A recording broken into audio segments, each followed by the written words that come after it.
Well, I can tell you why in Ukraine youth is not very much active in politics, and in Ukraine we have about 3.5% of parliamentarians under 30. And I know that in Ukraine youth feels that they are not trusting politicians enough. There is no trust in political process, in political parties, and they do not feel that they can change something by actively being involved in politics. And there is also this kind of wall which does not allow most of younger generations to go and be in power.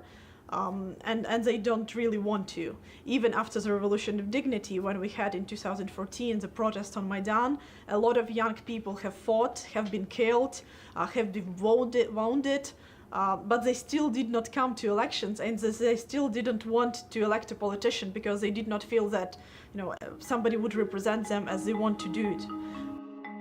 I need to make Ukraine a better place, and I need to fight for opportunities for younger generations, for my kids, for other kids, because Ukraine, right now is a very not happy nation with a huge level of poverty.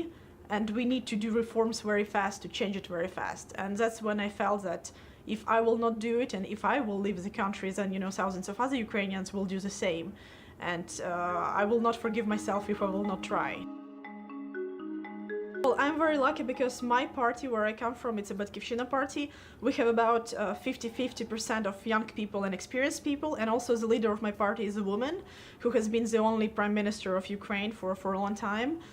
So I do not feel, being discriminated against as a woman, but as a young girl, of course I am. And I'm lucky that in my own party, I don't feel that. But outside of my party, in the parliament, of course, being a young, naive, idealistic, unexperienced girl, it is quite tough. It is getting better now because I think that we're trying to prove ourselves at the place of work.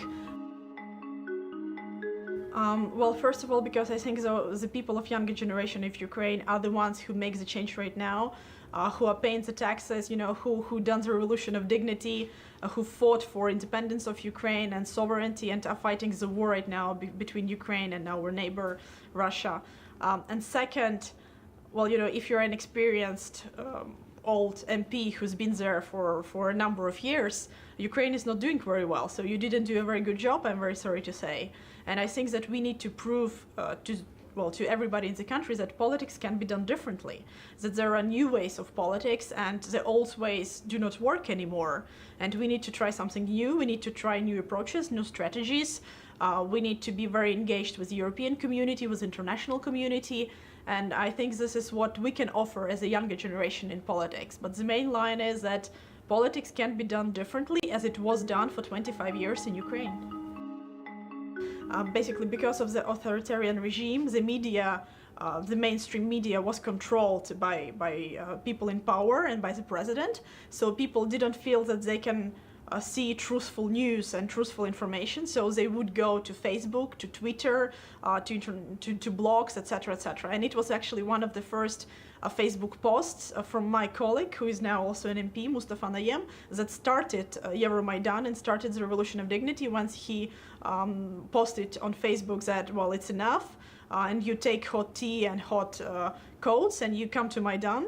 And it was thousands of shares, thousands of likes. And younger generation, well, an older generation also felt that, this was the real opportunity and the real news, even though the governmental and presidential TV channels were saying that everything is okay, everything is under control, you don't need to protest, we are going towards the EU, etc., etc. So it was actually Facebook that inspired a lot of young people to go into politics and to go to protests and to start some kind of civic activism.